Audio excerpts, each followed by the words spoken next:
Hello there, good evening. Welcome to Look North, our top story tonight. Violence and intimidation. GP staff describe the daily abuse they suffer as a new campaign's launched in South Yorkshire. That's worn out I would say, on a weekly basis, if not a daily basis. I've got called names, I've had somebody go like that to my head. Also on the programme tonight, a win for campaigners in Whitby after a 10-year legal battle over council funding for harbour repairs. Why undercover police officers are keeping partygoers safe on nights out in North Yorkshire. And the Yorkshire Riders reviving the ancient sport of Nezabazi tent pegging for a BBC documentary. And the blue sky here in Filey that was spotted this afternoon gives us a clue as to what weather lies ahead across Yorkshire this week. Don't miss that week ahead forecast.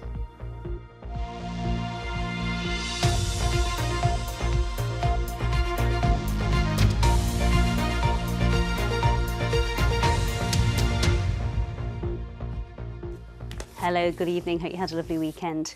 First tonight, staff working at a GP surgery in Yorkshire have described being attacked and intimidated with cases of abuse on the rise since the pandemic.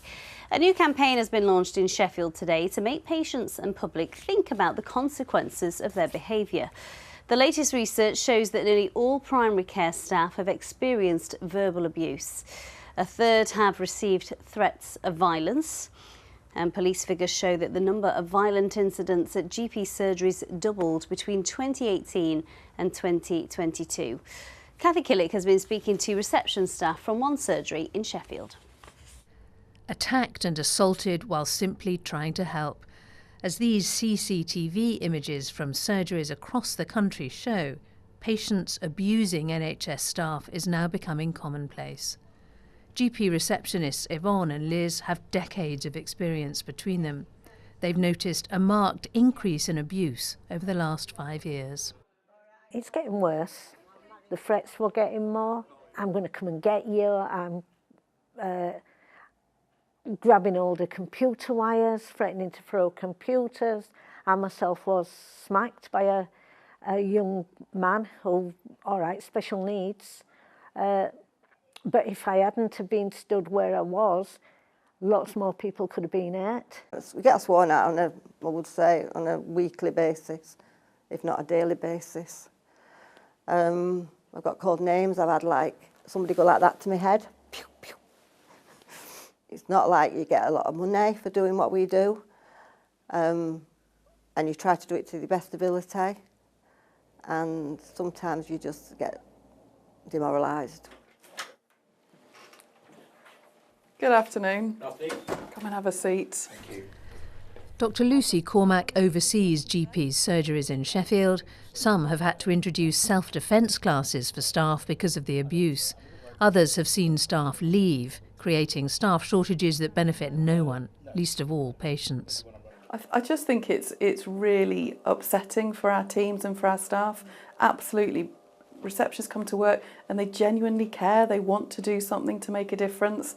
And so to see them, and I do think they take the worst level of abuse, to see that happening, it's really upsetting, for us, because that's what we're here to do, is to help people. Liz recently had to have time off because the abuse affected her mental health. She's right behind a new campaign launched in Sheffield, which asks abusive patients to think about the wider consequences of their behaviour.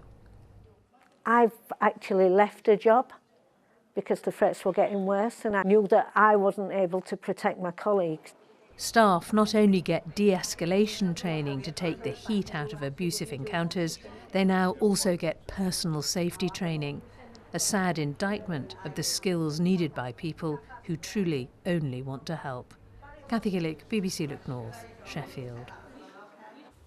Next tonight, campaigners are celebrating victory in a 10-year legal battle about funding for harbour improvements here in Whitby. The High Court has ruled in favour of local people who claim that for years the council hasn't been using money raised from things like cut parking charges for repairs of the harbour.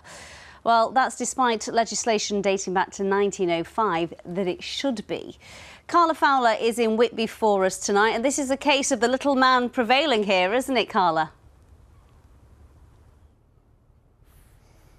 That's right, Amy. There's been a mixture of jubilation and relief here from Whitby campaigners today. Finally, at long last, after an epic 10-year legal battle, things have been resolved. On Friday, Mr Justice Sweeting found in favour of Whitby resident Sue Boyce in her High Court case against North Yorkshire Council. Now, in question was the use of funds raised from the many car parks built on the harbour lands here, considerable income generated over the years. Income which since 2016 Scarborough Borough Council, initially now North Yorkshire Council, have been using as general council expenditure rather than putting it back into the harbours. Well, not anymore. Friday's ruling means that harbour raised funds must go back into harbour coffers. Residents group Fight for Whitby had to raise tens of thousands of pounds and spent their own savings taking the fight all the way to the High Court. But on Friday, a judge ruled in favour of their representative resident Sue Boyce and against the council. It was such overwhelming relief when we got the message that at last the judge had found in our favour, totally in our favour, with no prevarications at all. It's vindicated what Sue and the group have fought for 10 years now. All this money from harbour land was not in actual fact going to where it should have been going according to the 1905 Act of Parliament, which Scarborough Borough Council said it was an archaic act that didn't count anymore. The judge just said, oh yes it does. All that money that's earned by harbour land must go into the harbour. Harbour users now look forward to seeing the benefit from millions of pounds in backdated revenue being used on long overdue repairs. Only last year we lost 10 to 15 days because of the lack of dredging in the harbour. We can't basically lay our boat alongside this fish quay because of the dereliction and the piles and the way they are and the damage that's caused. So it's imperative that we have a decent fish quay to lay against, and the harbour is well dredged. Sue Boyce had to cash in her premium bonds to help pay for legal fees, and many in Whitby today were grateful for the work and risk she undertook. There's a lot of maintenance needs doing, definitely. Yeah, and that's what the money's for. Hats off. It sounds like another Mr. Bateman or whatever his name is, to the post office guy. So, yeah, well done. Hats off. It's about time something was put in our town. And well done the lady that has done it. There are still fears that £10 million is just a drop in the ocean and won't go far enough to protect the future of Whitby Harbour. But for now, at least one battle is won. Well, this could well end up being thought of as a landmark case. It took months for the ruling to be reached, and there's a lot of detail in it, 30 pages worth of detail, so a complex case. And the implications, not just for North Yorkshire Council, but really for any council with a harbour, could be far-reaching. Now, there was talk of a possible appeal from North Yorkshire Council, but when I approached them for an interview today, the Corporate Director of Environment, Carl Battersby, sent us this statement. He says, "We're disappointed by the decision and are reviewing it in detail and considering our next steps, but the decision will have no impact on our goal to promote a thriving harbour in Whitby and to invest in its future." That's all from us here in Whitby tonight, but it looks like a big win for Whitby residents. Certainly does. Carla, thank you. Next tonight, an inquest into the death of a vulnerable teenager with autism and a history of self-harm has heard she appeared happy in the hours before she took her own life at a children's home in Nottinghamshire.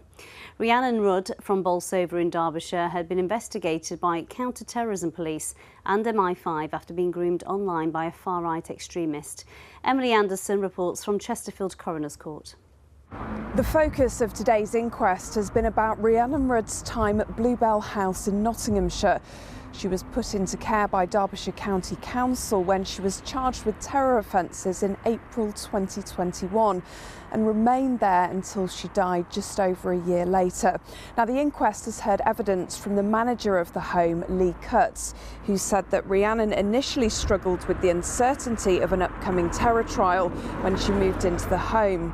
And in the first 4 months of living at Bluebell House, the manager confirmed the teenager self-harmed 6 times, where staff found an 8-page diary about her wanting to commit suicide, concerning content and graphic drawings in a notebook. And on one occasion, she wrote the words, "Kill, kill, kill" on bedroom furniture. The manager of the home said it was clear Rhiannon was struggling with the breakdown of her relationship with a right-wing extremist who'd groomed and sexually exploited her online, but she was seeking support from staff. Terror charges against Rhiannon were dropped in December 2021 when Home Office evidence emerged she'd been exploited. Now, in the following months, Bluebell House staff said that they noticed a positive change in Rhiannon, saying she appears to be becoming a better person every day.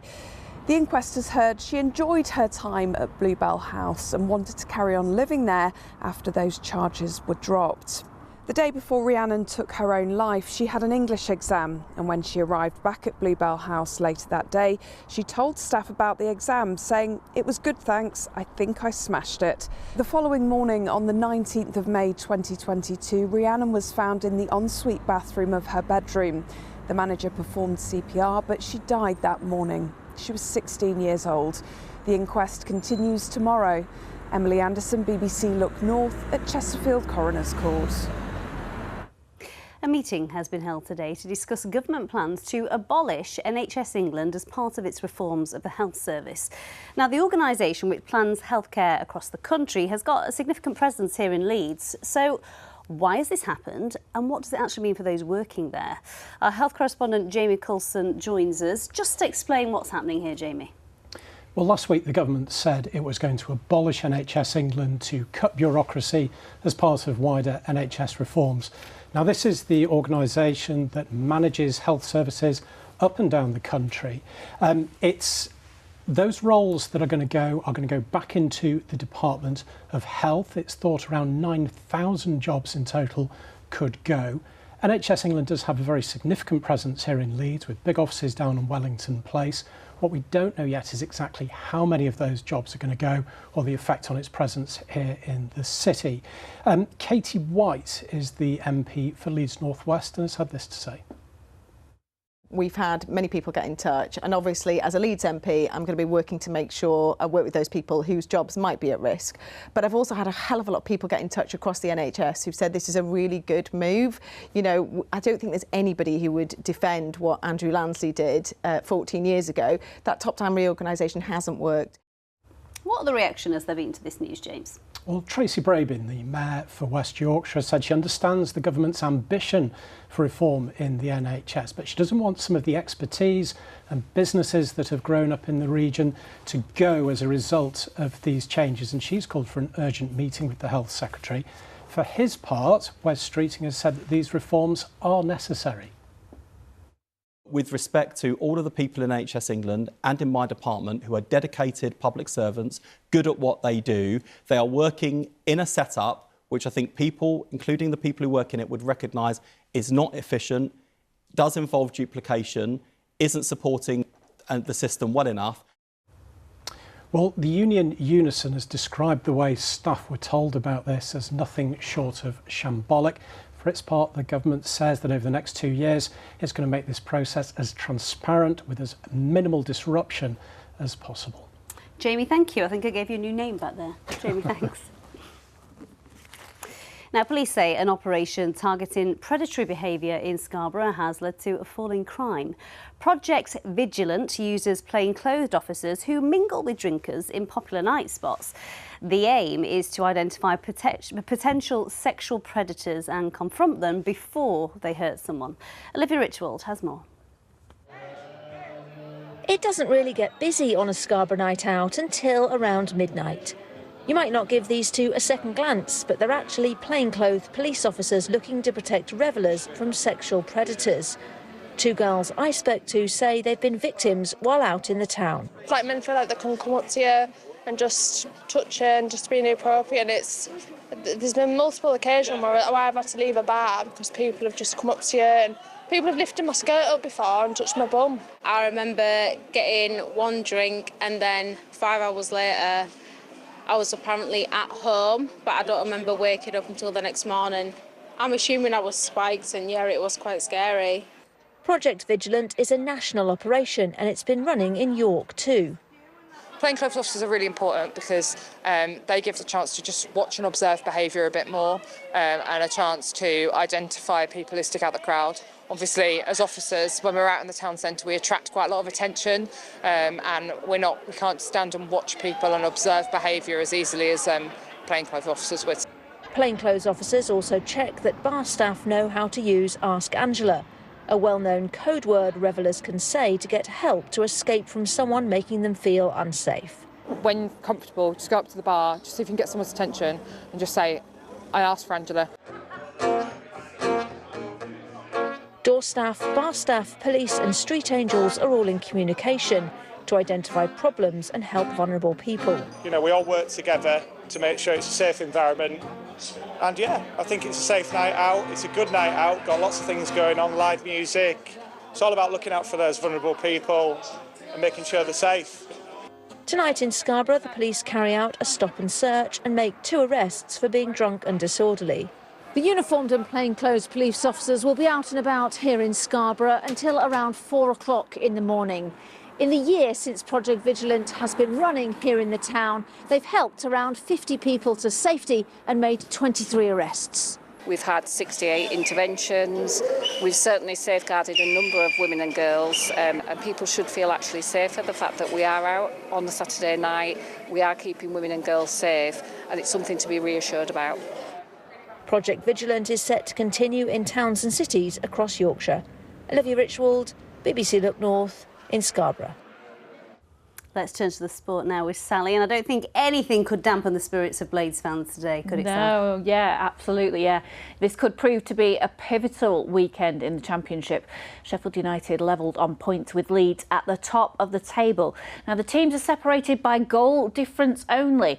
The weekend began with Leeds fighting back from 2-0 down to draw with QPR. That left the Blades with an opportunity to close the gap as they faced Sheffield Wednesday in yesterday's Steel City derby at Hillsborough.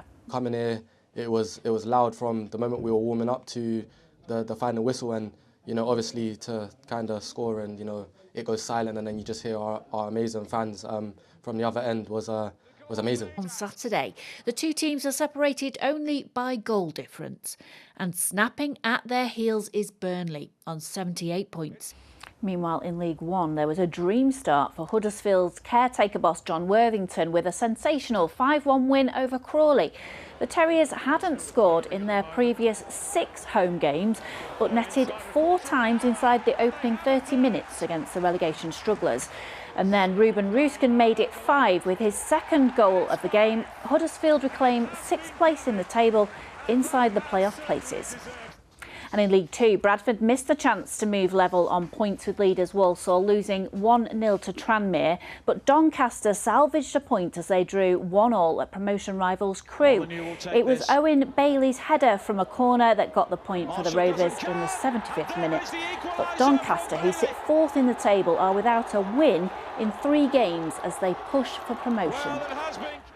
And Chesterfield claimed a 2-1 victory over Notts County thanks to goals from Arabin Peppel and this, the winner from Tom Naylor at 88 minutes.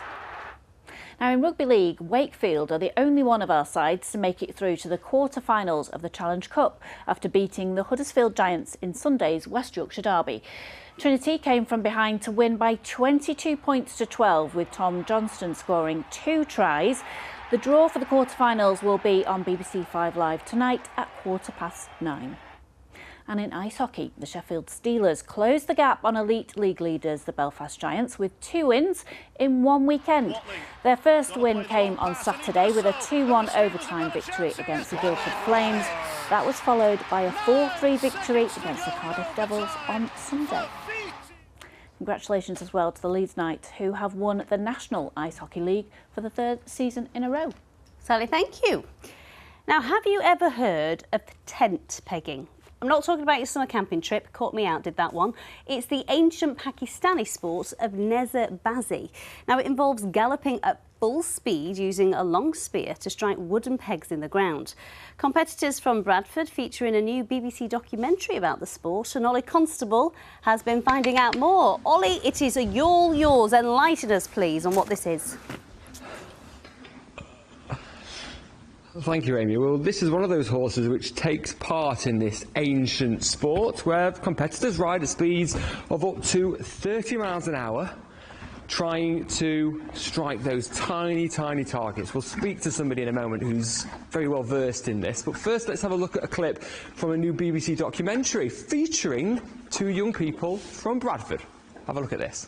Laserbazi is the ultimate sport. It's you and your horse against everyone else. Drums, the food, everything feels so real. I'm competing against adults that are 4 or 5 times older than me. We're not here to make friends, we're here to win. Feel it when you ride the horse. You feel free. We only live once. Let's go swimming! You ride another 30 miles per hour with your lands, anything could happen. I was winning every mile, and I feel like I want to be that winner. Let's see who's the best. Well, it looks great, doesn't it? Well, one of these people who's involved in this sport is Fez here.